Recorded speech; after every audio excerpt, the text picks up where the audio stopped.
Vamos ahora con el texto número 1 de esta sección, mis estimados cachimbitos.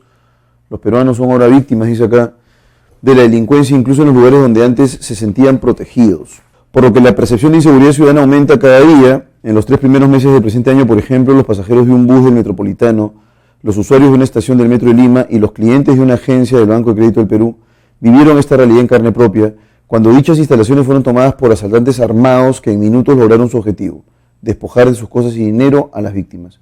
Esta grave situación, que es pan de cada día, se refleja en la última edición del Barómetro de las Américas 2017, del Proyecto de Opinión Pública de América Latina, la POPO.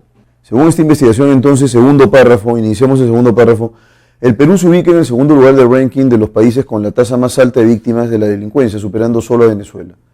El 33% de los encuestados peruanos respondió que sufrió algún tipo de acto delictivo, hurto, robo o extorsión, en los últimos 12 meses, mientras que el 40.5% de venezolanos afirmó lo mismo. Este puesto, que nos sitúa segundos en victimización de la delincuencia en Latinoamérica, no tiene, sin embargo, una relación directa con la gravedad de los hechos. En el Perú los delitos no son tan violentos, ya que la mayoría de los encuestados reportó haber sido víctima de actos delictivos donde no hubo agresión. El hecho de que en el Perú los actos delictivos no sean llevados a cabo con agresión permite explicarles a quienes se sorprenden por qué estamos por encima de Guatemala y Honduras, países donde existen pandillas que perpetran crímenes sanguinarios. A diferencia de estos, en nuestro país la población es víctima del robo de carteras o el cogote cuando camina, o del hurto de sus celulares y billeteras cuando viaja en el bus o en el auto con las ventanas abiertas. Muy bien, vamos ahora con la resolución de preguntas de opción múltiple, mis estimados cachimbos. Previamente vamos a leer esta infografía. Dice acá: percepción de inseguridad ciudadana a través de los años, desde el año 2006 hasta el 2017. Bueno, tenemos algunos intervalos que se han evitado. Dice acá 2006 teníamos 60,4, 2008 es 52,2, 2010 54,2, 48,9, ¿sí? 2014 57,0 y el 2017 56,7. Ahora, la percepción de seguridad en el barrio, acá nos dan cifras de Perú en el 2017, considera que su barrio es muy inseguro, un 22,1%, muy seguro, 10,2%, algún inseguro, 35,9%, 31,8% algo seguro. Muy bien, el 31,8% se considera algo inseguro. Muy bien, ya tenemos entonces el gráfico con el texto y a partir de ello establezcamos las relaciones temáticas correspondientes. Pregunta número 1, nos piden el mejor resumen del texto y entonces vamos en búsqueda de este. Los dos países con mayor índice de victimización de la delincuencia en la región son Venezuela y Perú, quienes ocupan el primer y el segundo lugar. Aquí debió ser así: primer y acá segundo lugar, efectivamente. Cuando el sustantivo está pospuesto a los ordinales es mejor utilizar el singular, no el plural. Cuando está antes sí implicaría el uso del plural. Aquí no es necesario, ¿sí?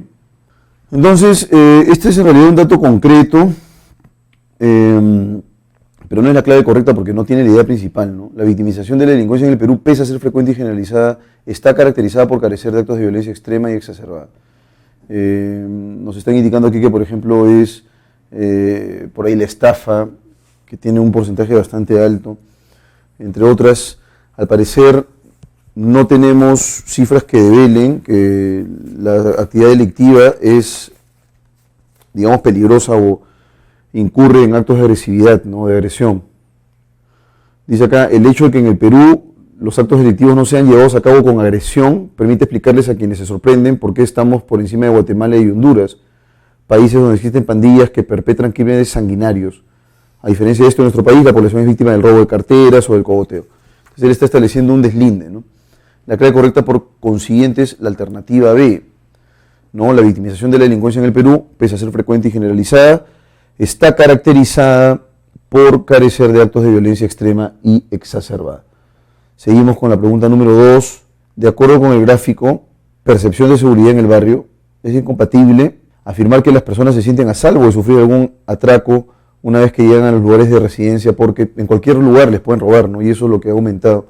El 56,7% de los encuestados en 2017 sufrieron el robo de sus pertenencias. Los casos más frecuentes de robo y extorsión se han dado en los casos más frecuentes de robo y extorsión, se han dado en los vecindarios. C, las personas encuestadas falsearon sus respuestas por temor a represalias. Y finalmente los porcentajes relacionados a inseguridad son mayores que los de seguridad. O sea, al final somos un país que tiene que enfrentar picos de violencia extrema. En consecuencia, el autor considera que no hay propiamente un prurito por la seguridad.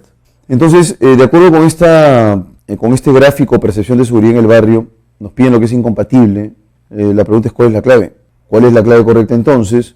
Nuevamente, la alternativa A, el 56.7% de los encuestados en el 2017 sufrieron el robo de sus pertenencias. Los casos más frecuentes de robo y extorsión han ocurrido en los vecindarios. Las personas encuestadas falsearon sus respuestas por temor a represalias. Y finalmente los porcentajes relacionados a inseguridad son mayores que los de seguridad. ¿No? Esa sería la clave. Eso es incompatible, ¿sí? Porque el texto en realidad no brinda información de ningún tipo respecto de nuestra idiosincrasia actual, ¿no? Y más bien se integran para jugar un papel relevante en cuanto a estos indicadores de percepción. Entonces la clave correcta es dedo. En el texto la expresión pan de cada día es que es algo frecuente, ¿no? ¿Qué connota? Asiduidad, indiferencia, animosidad, calamidad. Asiduidad es cualidad de asiduo y asiduo es frecuente, ¿no? O sea, hay frecuencia. Ocurre, digamos, de manera consistente o permanente, ¿no? Respecto de los actos delictivos, queridos cachimbos, en el Perú podemos deducir que estos se perpetran de manera pacífica, soslayando menoscabar la integridad de la víctima. Alternativa B, apañados por actos de corrupción en las instancias policiales y judiciales. Tampoco. El problema, en rigor, es básicamente el aumento de la violencia en Perú, ¿no? De manera generalizada, ya que ocurren en todo tipo de recinto y la calle. En Alimón, con la pandilla venezolana Los Malitos del Tren de Aragua. ¿Cuál sería la clave correcta en la pregunta número 4? Podemos inferir que estos se perpetran, es decir, los actos delictivos, de manera generalizada, ya que ocurren en todo tipo de recinto y calle. Bien, entonces, si hay, digamos, una percepción, porque acá se trata de la percepción, ¿no?, de inseguridad ciudadana, y no estamos a salvo en ningún lugar, es porque hay una percepción de inseguridad general, ¿no? Y puede ser hasta en el restaurante más exclusivo y probablemente considerado seguro, puede ocurrir ello. Si en el Perú los actos delictivos perpetrados fueran extremadamente violentos, es posible que su segundo puesto en el barómetro no suscite sorpresa. Los inversionistas desean no invertir más en el país, genera una respuesta de la policía igual de violenta y finalmente se ve el estado de distopía que caracteriza al Perú. En este caso, la clave adecuada, la clave correcta es la clave A. Su segundo puesto en el barómetro no suscite sorpresa porque efectivamente es muy violento el país y existe prueba de ello, entonces no habría nada que objetar, ¿no? Sería la clave correcta la alternativa A. Ahora, en lo que concierne, mis queridos cachimbitos, a la alternativa B, enano, vamos a definir qué cosa es distopía. Entonces, distopía es una representación ficticia, ¿no?, de una sociedad futura que tiene características negativas, ¿no? Eso es una distopía. Es la configuración ficticia de una sociedad en el futuro cuyas características son negativas, así de concreto. La clave correcta es A. Por sensiblería o ignorancia, o por las dos cosas a un tiempo, se puede o se suele aducir el argumento impertinente de la crueldad cuando se desaprueban las riñas gallísticas y cuando se pretende incluso prohibirlas. Pues bien, sepan de una vez los impugnadores que el gallo de pelea se llama precisamente así porque el afán que tiene de pelear es connatural. Su impulso de agresión es innato. El gallo de pelea es un acometedor y agresor notable porque está genéticamente programado para hacerlo. Nadie le enseña a ser agresivo, viene así de fábrica, tal como lo afirmó el etnólogo australiano Irenaeus Abelsfeld, para quien los gallos de pelea criados en aislamiento combaten su propia sombra a falta de rival e intentan también picotearse la cola y clavarse los espolones. En ese sentido, no podemos afirmar que la única y sola razón de su existencia es reñir, y al pretender que no riña se estaría actuando en contra de su naturaleza. Bueno, entonces aquí Marco Aurelio de Negri lo que hace es una defensa de la gallística e impugna la posición de los, a su vez, impugnadores de las peleas de gallos, ¿no? Porque él señala que los gallos de pelea son justamente eso, ¿no? Gallos que de fábrica vienen definidos para pelear, incluso pelean con su sombra, etcétera, etcétera.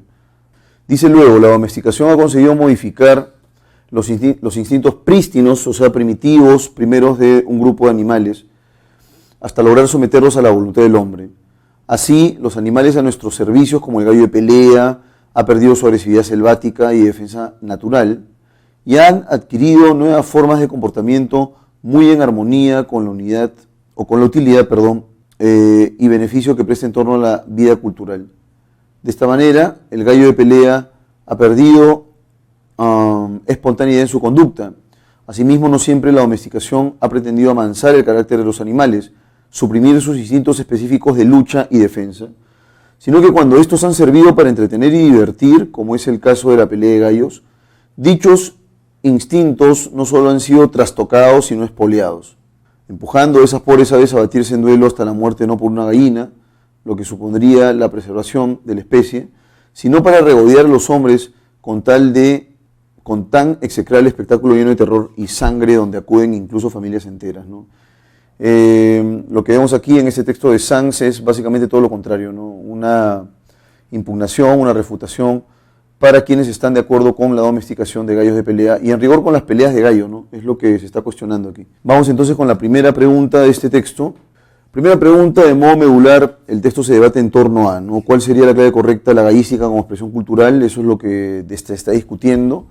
Si debe ser considerada expresión cultural o no, no.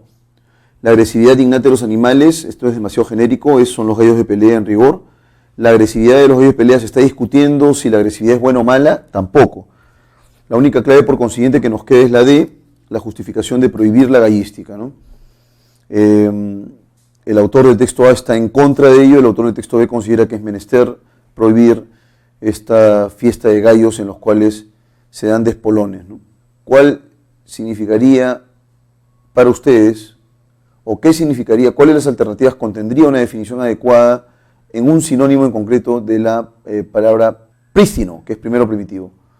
El significado es evidente, diáfano, primigenio, básico sería la alternativa D, ¿no? ¿Cuál sería la clave correcta? Prístino es primero primitivo, o sea, primigenio, muy antiguo. Esa sería la clave correcta.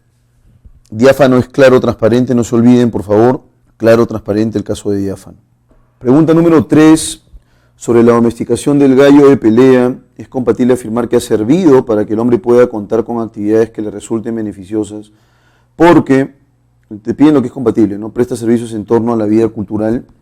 El texto se dice que debido a la domesticación, ¿sí?, ha hecho posible modificar los instintos primitivos de algunos animales para que estos sean sometidos a la voluntad humana, ¿no?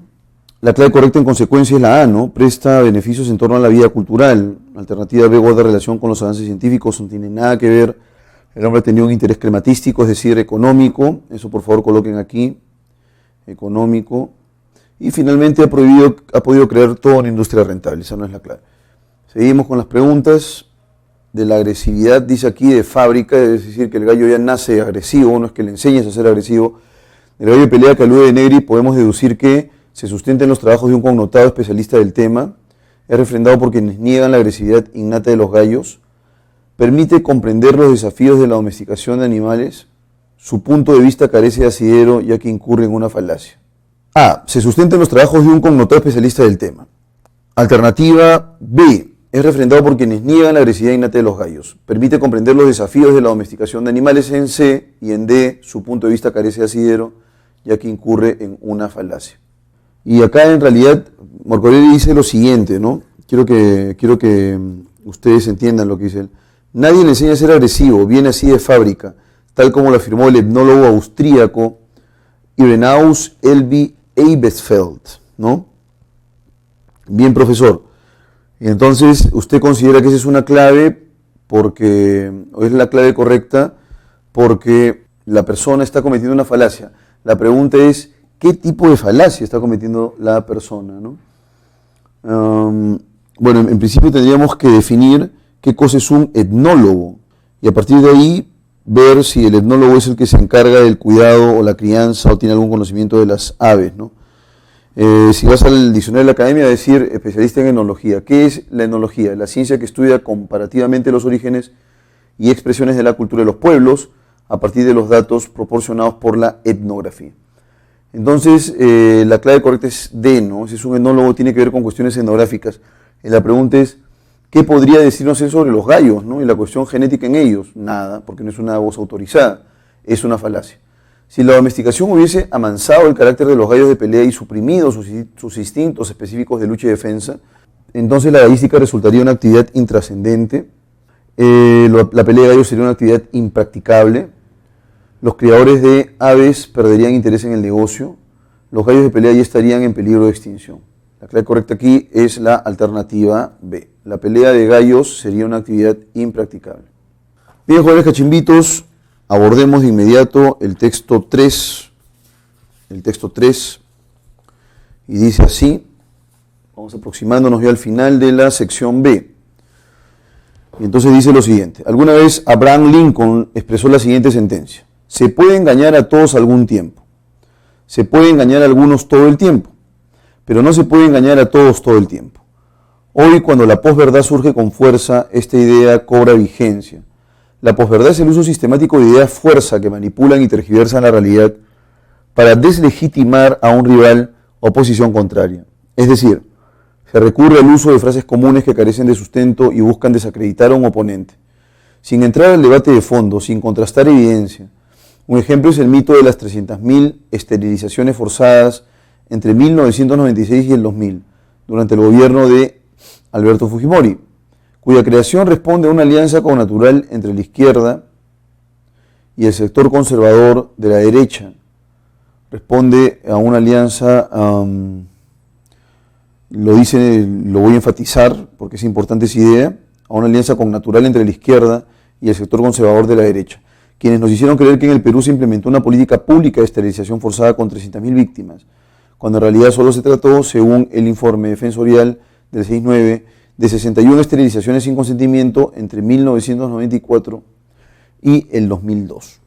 Vamos ahora con el texto 3b, último fragmento. Mito y novela son algunas de las formas con las que el fujimorismo sigue intentando negar las esterilizaciones forzadas ocurridas entre 1996 y el 2000 en el gobierno de su líder. Cuando el fujimorismo quiere ocultar una verdad, recurre, como hizo antes, a economistas, periodistas, historiadores y otros, como la abogada María Cecilia Villegas, autora de un libro anaranjado, que exhala odas a la política fujimorista citando mujeres felices de acceder a ligaduras, mientras que no recoge ni una sola voz de las víctimas o denunciantes. Muy bien, ¿por qué? Hoy, a 20 años de ocurridas las esterilizaciones forzadas que aún esperan justicia, economistas y ciertos profesionales salen a preocuparse del caso, porque las esterilizaciones forzadas son crímenes de lesa humanidad, crímenes por las que Alberto Fujimori aún no ha respondido ante la justicia, ni sus exministros, ni muchos operadores de salud. En tal sentido, es menester disipar la niebla que busca invisibilizar este aciago suceso para hacer justicia a aquellas 300.000 mujeres que, en contra de su voluntad, fueron esterilizadas, ¿no? Primera pregunta. Ambos textos discrepan en torno a los testimonios de las víctimas de esterilizaciones forzadas en el Perú entre 1996 y el 2000, ¿no? No se están discutiendo los testimonios en rigor, ¿no? En el texto A se habla de posverdad y el hecho de que esa noticia de esterilización sea falsa. El texto B más bien dice todo lo contrario, ¿no? Hay un asidero, ¿sí? El fujimorismo trata de desacreditar eso. Entonces la A no puede ser la clave. La veracidad de la ocurrencia de las esterilizaciones forzadas durante el gobierno de Fujimori. La posverdad como un tecnicismo. No es un tecnicismo, ¿no? Se están refiriendo a los bulos, a las noticias falsas y su proliferación. Entonces la posverdad como un tecnicismo, no están discrepando sobre la posverdad, sobre las implicancias en el plano social que las esterilizaciones forzadas tuvieron en las víctimas. La clave correcta es la B, ¿no? Lo que se está discutiendo es si es cierto o no que haya habido pues un programa de esterilizaciones forzadas. Entonces, queridos cachimbos, la clave correcta es la B. Respecto de esa palabra, posverdad, ¿a qué se refiere? Posverdad se refiere pues a una verdad, es decir, a una verdad aparente, ¿no? A una mentira en rigor, ¿sí? A una afirmación falaz inventada, una invención, pero que por supuesto ha calado hondo, ¿no? Entonces, con Luto una idea artificial, no es artificial, política histórica, falaz sí, es una idea falsa, ¿no? No hubo esterilizaciones forzadas, solo se han documentado 40, y esa es una mentira, pues, sobre todo cuando ha habido un informe de la Verdad y Reconciliación con datos muy precisos al respecto. Respecto del libro de María Cecilia Villegas, referido en el texto 3b, no se condice con el texto afirmar que dicho trabajo se sustenta en un recojo exhaustivo de testimonios porque se basa en los datos recogidos por el informe defensorial 69. Al ser una propaganda fujimorista, pierde toda credibilidad. Eludieron a las víctimas que denunciaron haber sido forzadas. Los informantes fueron coaccionados a brindar su testimonio. Y entonces leamos un poco lo que dice María Cecilia Villegas sobre el particular, ¿no? María Cecilia Villegas es la autora del texto 3b. Y en ese texto lo que se señala es lo siguiente, ¿no? Dice aquí, nos explica que esta podredad es el uso sistemático de ideas, es en el texto 3a, ¿no? En el texto 3a, en el primer texto. Justamente el argumento de Villegas se menciona en el texto 3b, ¿no? Respecto al libro de María Cecilia Villegas, referido en el texto 3b, dice acá, María Cecilia Villegas, autora de un libro anaranjado que exhala odas a la política fujimorista, citando mujeres felices de acceder a ligaduras, mientras que no recoge ni una sola voz de las víctimas o denunciantes. Entonces, ¿qué es lo que hizo este libro? Bueno, seleccionó de manera acomodaticia a las personas que se ajustaban justamente al objetivo, que era sublimar, sutilizar, atenuar, por supuesto, el carácter condenable de estas esterilizaciones forzadas, ¿no? Porque no era que le preguntaras a la persona, ¿te quieres esterilizar o no? Ibas, digamos, por un chequeo de rutina y salías con ligadura de trompas, ¿no? Entonces, eso es lo que no se dice. Y este libro en realidad es un libro falaz dentro de la lógica de 3b, porque recoge datos seleccionados a dedo, ¿no? Y obvia de manera escandalosa a las miles de mujeres, o a los cientos de mujeres, perdón, que han sido víctimas y que denunciaron haber sido forzadas, ¿no? La clave correcta es la C, eludir, que es evitar. Si fuera rigurosamente cierto el informe referido en el texto 3a, hablar de esterilizaciones forzadas obedecería a una estratagema falaz, una catilinaria efectiva. ¿Qué cosa es catilinaria? Es un insulto de grueso calibre, es un insulto deshonroso, ¿no? Entonces, ¿cuál sería la clave ahí? En el caso de catilinaria no es que sea pues una afirmación para deslegitimar de manera deshonrosa a alguien, ¿no? Una evocación sólida que es un recuerdo y finalmente una inferencia lógica. Aquí de lo que se está hablando al decir que las esterilizaciones forzadas no ocurrieron es que la autora señala que ese es un sonsonete que se repite y que se corresponde con el concepto de posverdad. Dice aquí, la posverdad es el uso sistemático de ideas fuerza que manipulan y tergiversan la realidad. Entonces, al hablar de esterilizaciones forzadas, se está utilizando una afirmación falsa, ¿no? Para crear un impacto. Entonces es estratagema falaz, es una herramienta falsa, en rigor. Al calificar al libro como anaranjado, se trata de sostener que está gobernado por el juicio de expertos. Bueno, si es anaranjado, más o menos tiene que ver con digamos, una orientación política, ¿no? Que es el fujimorismo en rigor. No tiene nada que ver con juicio de expertos, menos con hechos contundentes. El sentido histórico reciente tampoco, porque en rigor, como se señala aquí en el texto 3b, la autora es una autora que ensalza al fujimorismo y presenta testimonios de personas que han sido seleccionadas a dedo, no de las víctimas que reclaman la injusticia que se cometió con ellas. Entonces la clave correcta sería consideraciones ideológicas, porque se trata pues de una exacerbación fujimorista en rigor. Bien, vamos entonces ahora, mis queridos cachimbos, con el primer texto en inglés, ¿sí? El primer texto en inglés, que es un texto acerca de las adicciones. ¿Cómo entendemos las adicciones? Veamos.